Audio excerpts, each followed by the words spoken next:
Josué 24, do 14 ao 18, nos diz assim: Agora, pois, temei ao Senhor e servi-o com integridade e com fidelidade. Deitai fora os deuses aos quais serviram os vossos pais da além do Eufrates e no Egito, e servi ao Senhor. Porém, se vos parece mal servir ao Senhor, escolhei hoje a quem servais. Se aos deuses a quem serviram vossos pais que estavam da além do Eufrates, ou aos deuses dos amorreus em cuja terra habitais. Eu e a minha casa serviremos ao Senhor. Então respondeu o povo e disse: Longe de nós o abandonarmos o Senhor para servirmos a outros deuses, porque o Senhor é o nosso Deus. Ele é quem nos fez subir, a nós e a nossos pais, da terra do Egito, da casa da servidão. Quem fez estes grandes sinais aos nossos olhos e nos guardou por todo o caminho em que andamos e entre todos os povos pelo meio dos quais passamos. O Senhor expulsou de diante de nós todas estas gentes, até o amorreu, morador da terra. Portanto, nós também serviremos ao Senhor, pois Ele é o nosso Deus. Escolhas que determinam a vitória é o tema da nossa meditação. Queridos, Josué, no fim dos seus dias, um homem que lutou, que pelejou, que teve experiências com Deus, acumulou grandes experiências de fé. Ele vem no final dos seus dias trazer esta palavra para o seu povo. Ele nos faz pensar sobre a importância de escolhas que favorecem a nossa família. Nos faz pensar que devemos dar preferência em todas as ações que priorizem o nosso lar. Nos faz pensar na necessidade de se fazer investimentos que venham a contemplar a nossa casa, a nossa família. E é fundamental que haja um envolvimento da nossa família com o nosso Deus. Talvez essa seja a síntese da mensagem que Josué, o servo do Senhor, está trazendo nesse texto. Ele diz que é essencial que toda a família venha cultivar as experiências de servir ao Senhor. Ele diz, porém, eu e a minha casa serviremos ao Senhor. E a grande questão nos dias de hoje é que muitas pessoas têm caminhado com Deus, têm buscado uma experiência com Deus, mas muitas vezes têm se conformado em ver a sua família pela metade servindo ao Senhor. E nós entendemos que a palavra de Deus, ela sempre nos dá direção, de maneira tal que o nosso coração, que a nossa fé, estejam sempre aplicados na conversão da nossa família. E em falando-se de conversão, estamos falando de salvação. E quando falamos de salvação, estamos falando de reino de Deus. E o Senhor Jesus disse, o reino de Deus está dentro de vós. Então, quando falamos de reino de Deus, nós estamos falando também dessa vida aqui. O reino de Deus se instala na nossa vida a partir do momento em que nós nos encontramos com Jesus e nos entregamos a Ele. Então, nós olhamos para a vida de um homem que desde criança já tinha experiências com o Senhor, foi escolhido por Moisés num dos momentos mais difíceis desse servo, desse ancião, em que estava lá na cidade de Cades Barneia, pronto para entrar na terra prometida. Ele então escolhe 12 homens, um representante de cada tribo, para ir como espia na terra prometida, a terra de Canaã.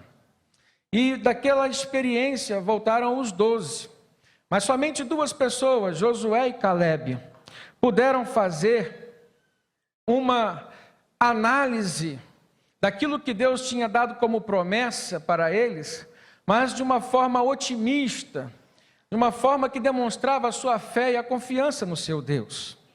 Vemos que a vida de Josué não foi uma vida fácil. Quem passa pelo deserto como ele passou, sabe o que é depender de Deus todos os dias. A Bíblia nos ensina que diariamente o Senhor mandava pão dos céus, porque eles sentiam fome, necessidade de comer.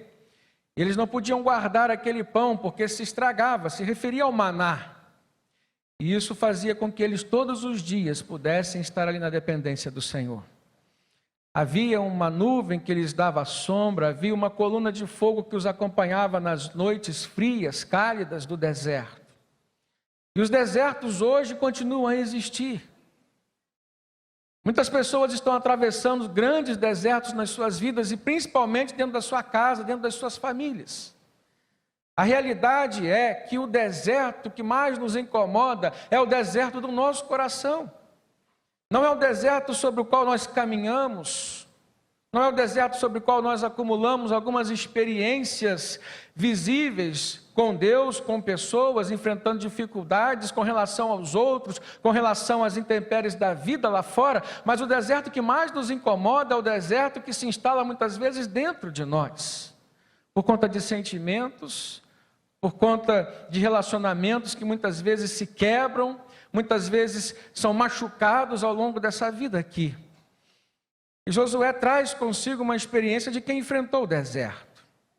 E quando ele trouxe aquela mensagem acerca do que ele viu e de como ele viu que era a terra prometida, ele e Calebe foram os únicos que puderam transparecer diante de Moisés e diante de todo o povo aquilo que estava dentro deles e que os fez ver a realidade de fora de uma forma diferente.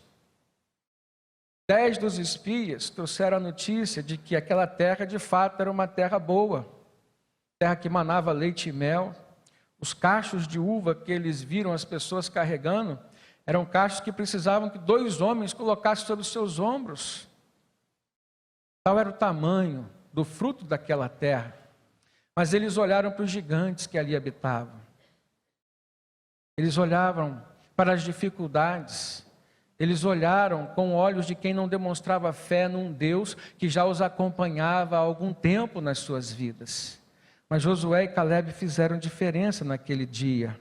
Um dia em que Moisés enfrentou todo o seu povo, que estava ali desanimado, murmurando, achando que não valia mais a pena continuar, reclamando com Moisés, o seu líder, reclamando com Deus, dizendo que era melhor ter ficado na terra do Egito, mesmo sendo uma casa de servidão e de escravidão, o regime opressor no qual eles estavam vivendo lá. E isso para Moisés foi uma seta no seu coração. Isso para Deus foi algo que o feriu grandemente. A ponto de Deus falar que somente Josué e Calebe, pela maneira com que eles viram, somente eles pisariam na terra prometida e ali habitariam. Deus lançou um castigo sobre o seu povo. Agora, isso por quê, irmãos? Por que somente diante de tantos milhares de pessoas que saíram do Egito, somente Josué e Calebe puderam entrar na terra prometida? Por causa da maneira como eles olharam para as promessas de Deus. Olharam com fé e perseverança, olharam com confiança na promessa do Senhor, olharam com otimismo. E eu quero dizer para os irmãos que a família é como essa terra prometida.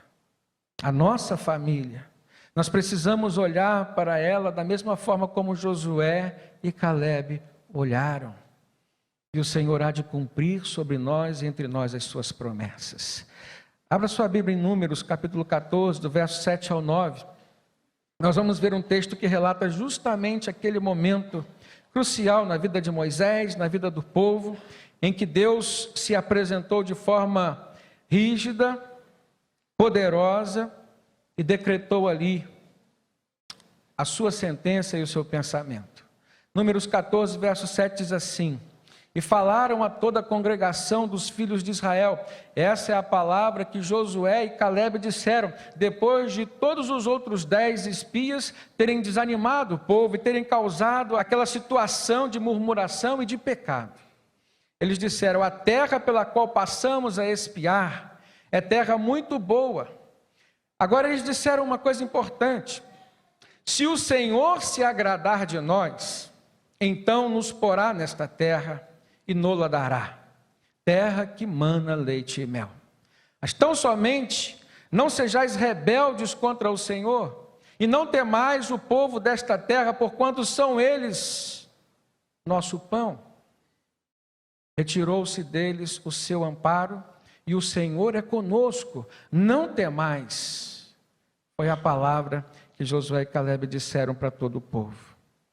Então, irmãos, um homem que olhou para as promessas de Deus, confiante de que elas poderiam acontecer e se tornar uma realidade na sua vida. Eu queria trazer hoje para a nossa realidade de vida esta palavra.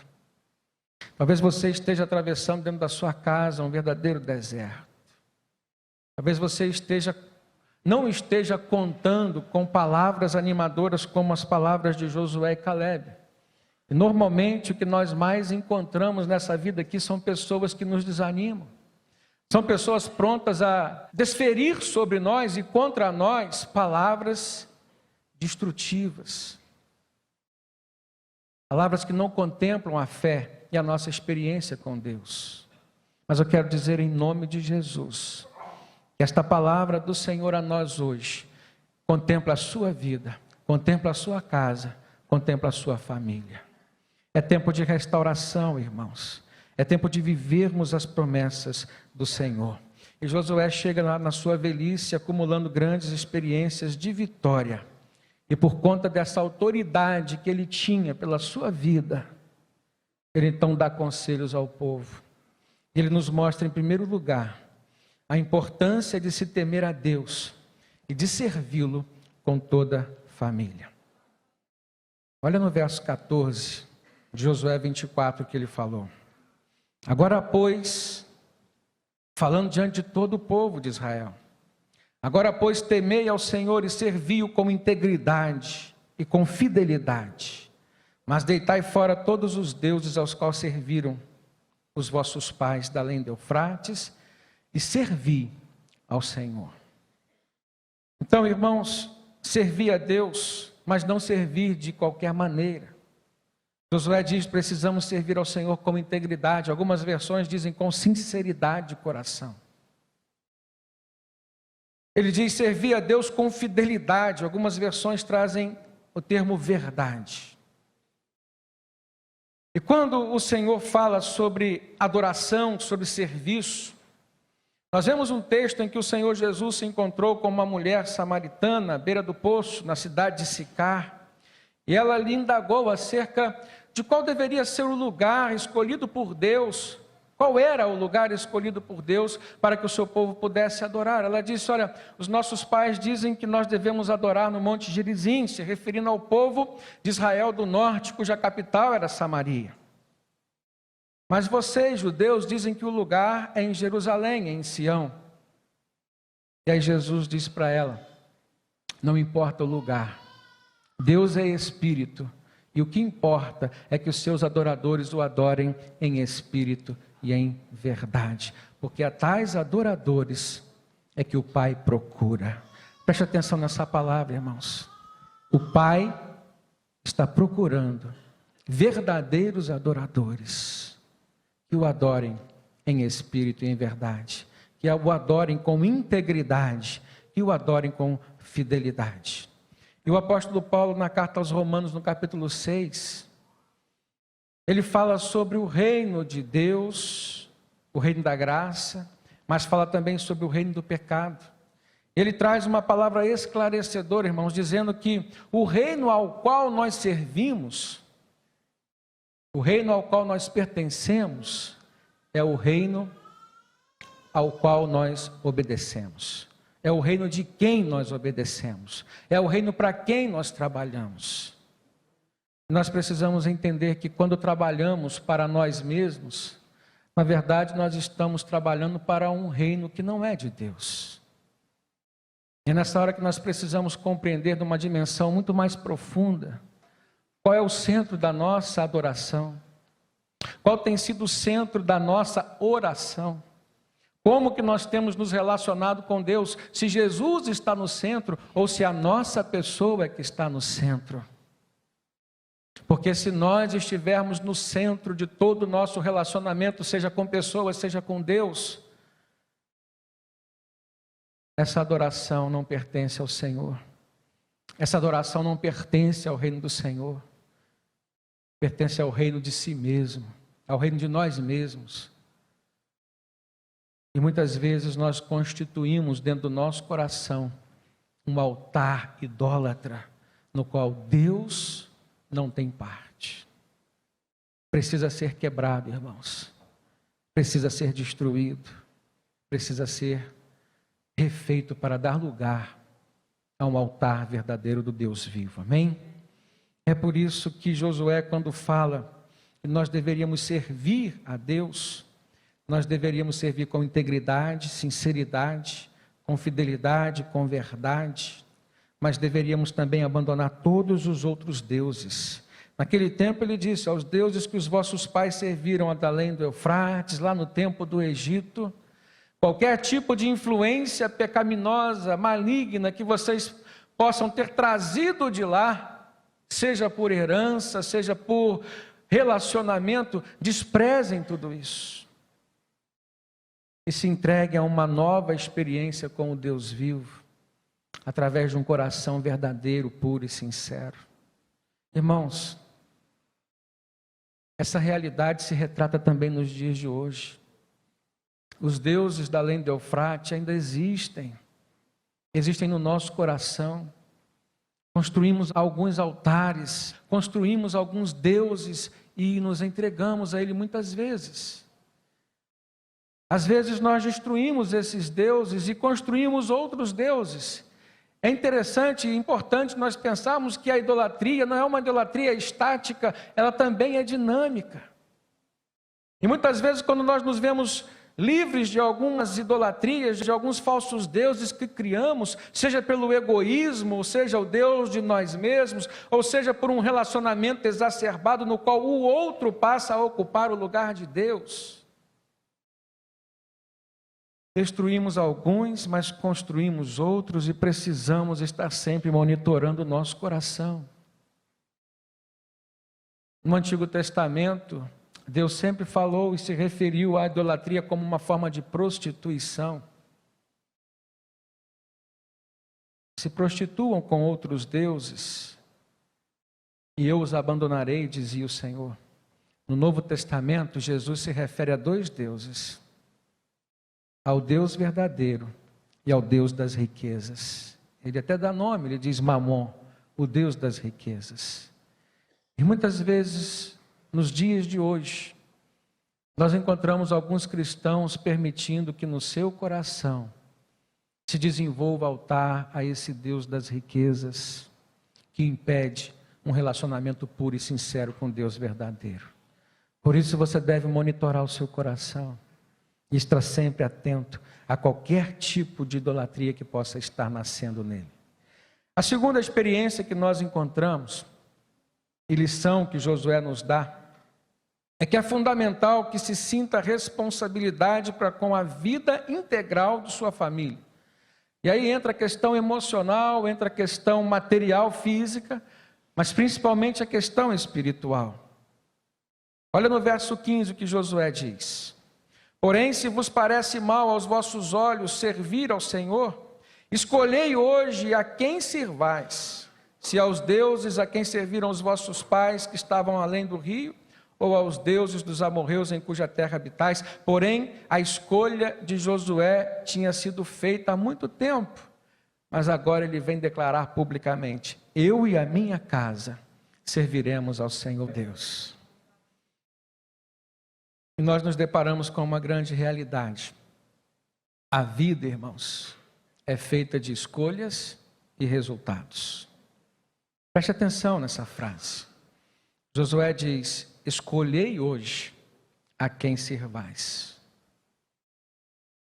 A partir da escolha que você vai fazer hoje, é que você vai colher os resultados do amanhã. E Josué já tinha feito uma escolha. Ele estava simplesmente manifestando agora publicamente: eu e a minha casa serviremos ao Senhor, continuaremos servindo ao Senhor. E os frutos dessa escolha, ou seja, os resultados, ele já estava colhendo. Somente ele e Calebe, e por consequência suas famílias, poderiam entrar e viver na terra prometida. Esse foi o resultado que Deus concedeu para eles: conquistarem e viverem na terra de Canaã. Ou seja, alcançarem as promessas do Senhor. Agora, irmãos, nós vemos na Bíblia alguns exemplos de famílias que foram alcançadas pelas promessas de Deus. Isso eu trago como uma maneira prática de nós entendermos que o que aconteceu lá no passado também pode acontecer hoje. Quando o Senhor começou a constituir um povo somente para si, para se relacionar consigo exclusivamente, Deus chamou Abraão. E lá em Gênesis, no capítulo 12, a partir do verso 1, o Senhor fala com Abraão: sai da tua terra, da tua parentela e vai para um lugar que eu ainda te mostrarei. Far-te-ei uma grande nação, abençoar-te-ei e engrandecerei o teu nome. Ainda disse mais: tu serás uma bênção.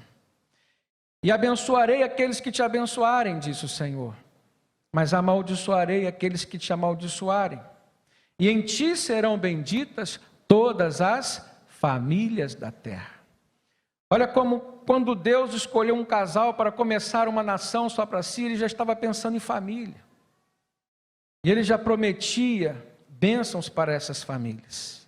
Depois vem a família de Isaac, filho de Abraão, Gênesis 26, 3. Quando Isaac começou a passar por dificuldades, ele disse assim: Isaac, peregrina nesta terra e eu serei contigo. Te abençoarei, porque a ti e a tua descendência darei todas estas terras, e confirmarei o juramento que tenho jurado a Abraão, teu pai. Depois, mais adiante, vem a família de Jacó, filho de Isaac, a partir de quem Deus começou a dar-lhe filhos e deu 12 homens, a partir dos quais as 12 tribos do povo de Israel foi constituída. Jacó passa por dificuldades, Jacó erra, Jacó cai em pecado, falha na sua família. Preste atenção nessa palavra. Aonde nasceu e aonde se manifestou o pecado de Jacó? Quando ele traiu o seu irmão Esaú, quando ele mentiu para o seu pai, quando ele usurpou a bênção da primogenitura do seu irmão, dentro do seu lar, com pais que tinham experiências com Deus. Talvez a sua família esteja passando hoje por momentos assim de dificuldades. Talvez você esteja sofrendo com a traição de algum dos seus irmãos. Talvez você esteja se decepcionando hoje, ou já tenha carregado anos e anos de dores, de mágoas, e agora já está até passando por uma fase de uma cicatriz no coração por conta da decepção dentro da sua própria casa, dentro da sua família, dentro do seu lar. Mas é interessante a persistência, a perseverança de Jacó. Ele sai de sua casa, mas o seu sonho é voltar para o aconchego do seu lar. Sai fugido, sai debaixo de um juramento de morte que seu irmão Esaú tinha lhe feito. E ele tinha um medo tremendo de Esaú. Era o mais forte, era o mais poderoso. Mas ele tinha uma convicção de que, mediante o seu arrependimento, o seu Deus o acompanharia. E lá no livro de Gênesis, no capítulo 28, Jacó para dormir e tem um sonho. E naquele sonho ele viu uma escada que ligava os céus até ele. Ele via anjos que subiam e desciam.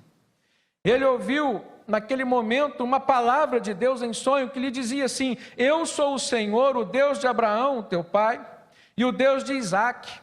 Esta terra que estás deitado, darei a ti e a tua descendência, e a tua descendência será como o pó da terra, e estender-se-á ao ocidente, ao oriente, ao norte e ao sul, e em ti e a tua descendência serão benditas todas as famílias da terra, diz o Senhor. E eis que eu estou contigo e te guardarei por onde quer que fores, e te farei tornar a esta terra, porque não te deixarei até que haja cumprido aquilo que eu te tenho falado. Nesse momento ele recebe de Deus uma revelação em forma de sonhos, mas foi a maneira como Deus falou com ele, e o que fez a diferença foi a fé que ele teve nesta palavra. Tudo aquilo que era temor na sua vida, tudo aquilo que se constituía por medo, estava caindo por terra mediante uma palavra do Senhor. E Deus disse: eu te guardarei. Você errou, você está tendo que sair, mas eu te guardarei.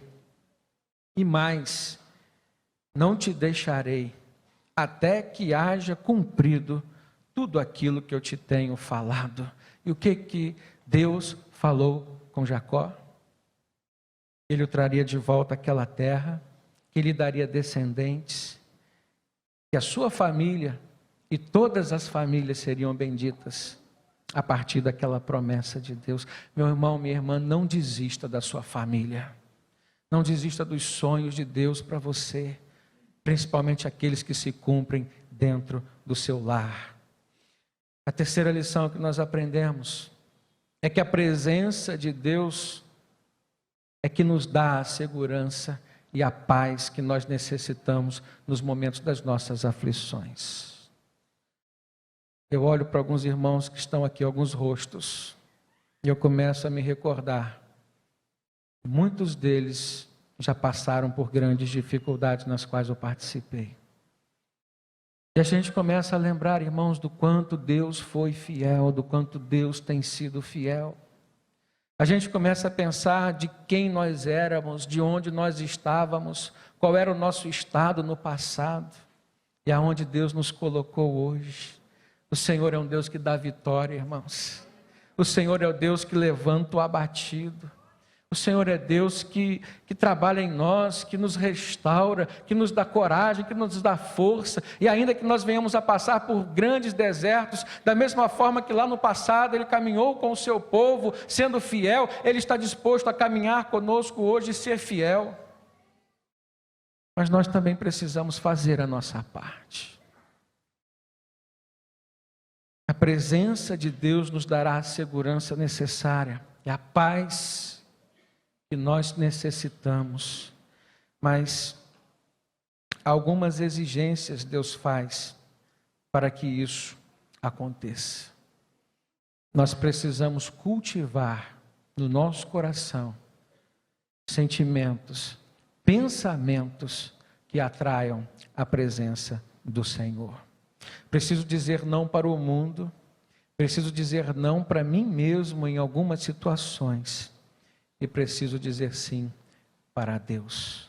Isso significa, irmãos, não podemos abandonar o nosso Deus em momento nenhum da nossa vida, e nem os seus planos que Ele fez para cada um de nós e para nossa casa, para nossa família. Agora olha o verso 17 de Josué 24, texto que nós estamos meditando. Porque o Senhor é o nosso Deus, disse Josué. Ele é o que nos fez subir, e a nós e a nossos pais, lá da terra do Egito, da casa da servidão. E Ele é o que tem feito esses grandes sinais aos nossos olhos, e nos guardou por todo o caminho em que andamos, e entre todos os povos pelo meio dos quais nós passamos. Irmãos, há motivos de sobra para nós não abandonarmos o nosso Deus. Nesse texto, Josué começa a abrir seu coração e falar daquilo que ficou armazenado na sua memória como experiência da proteção e do amparo que ele tinha recebido de Deus. Primeiro ele diz, foi Deus quem nos fez subir.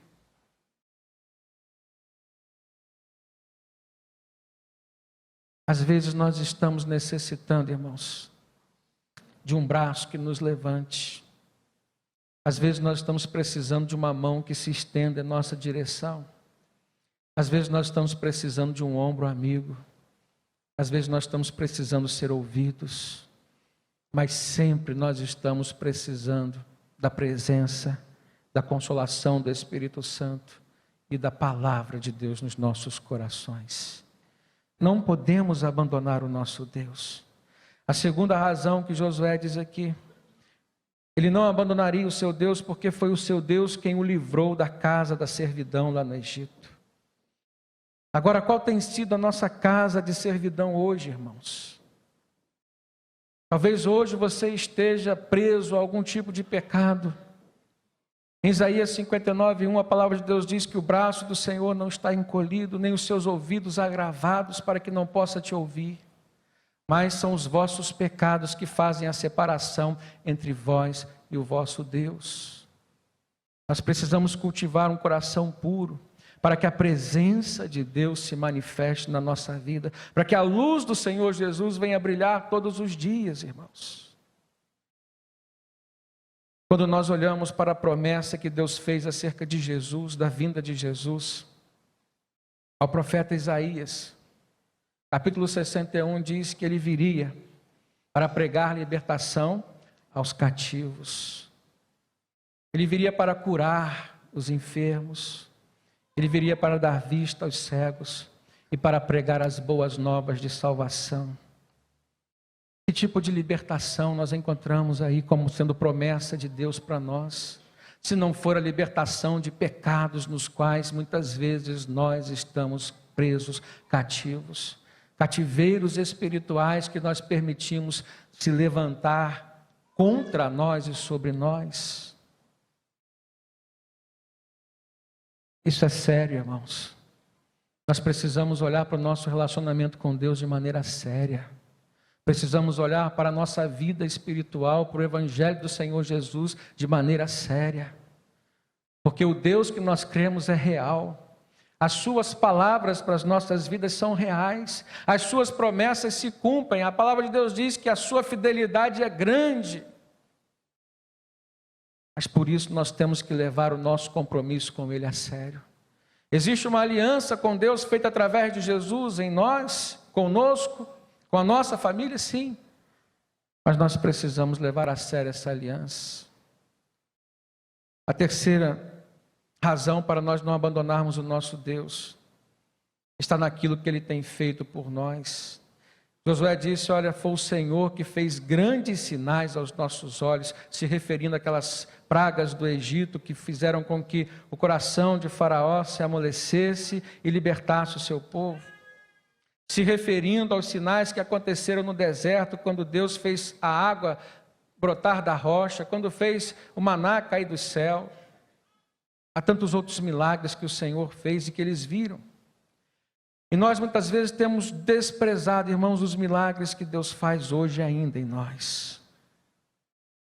Nós precisamos olhar cada milagre do Senhor como um sinal e como uma oportunidade de nós crescermos na nossa fé. Amém? Mas há uma última razão para nós não abandonarmos o nosso Senhor. Josué diz que é Ele quem nos guarda, quem nos preserva por todo o caminho no qual nós andamos. Preste atenção nisso. A bênção da segurança e da preservação.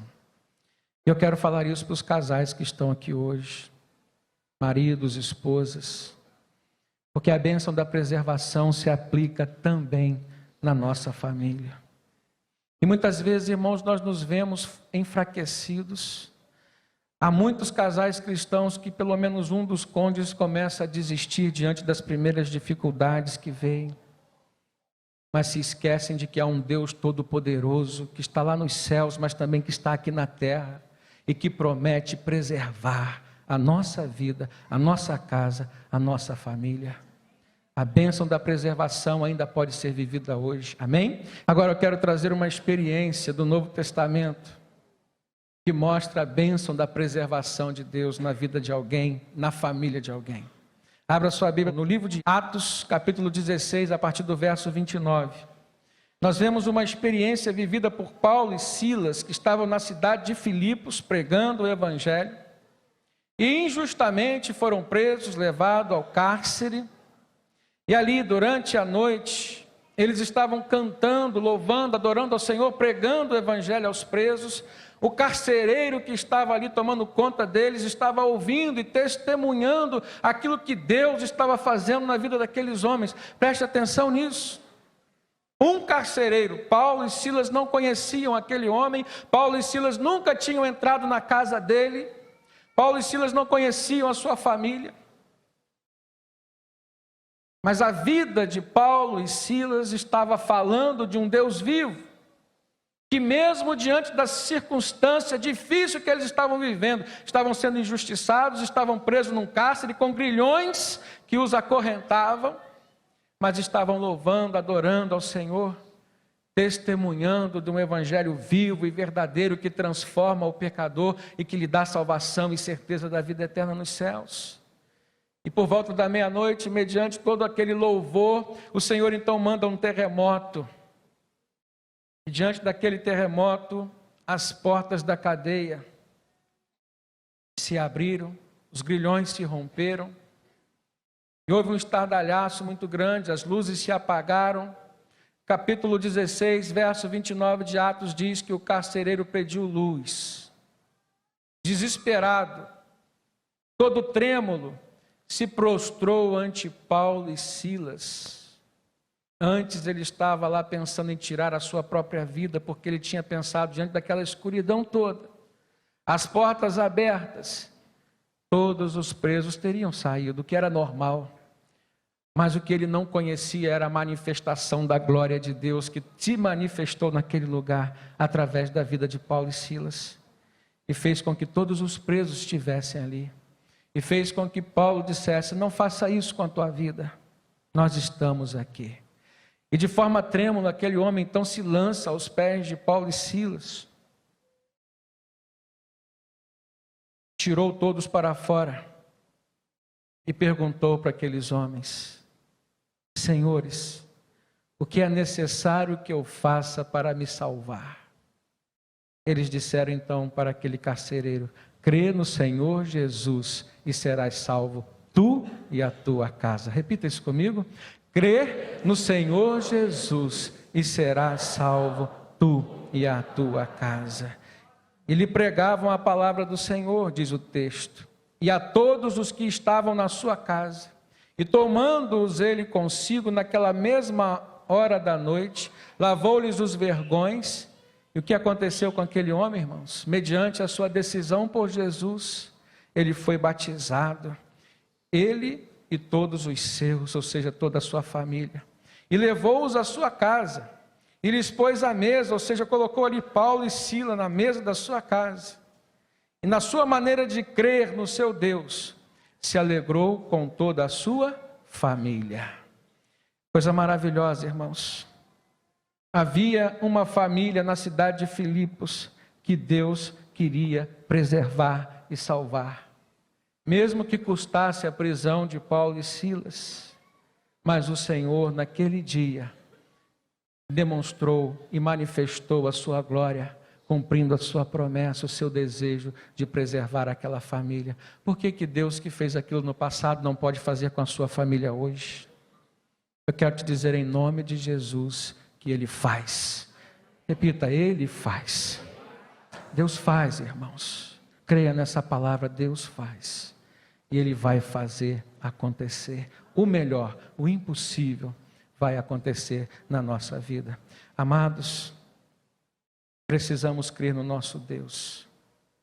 Precisamos fazer a nossa parte, porque a parte do nosso Senhor, Ele faz. Amém?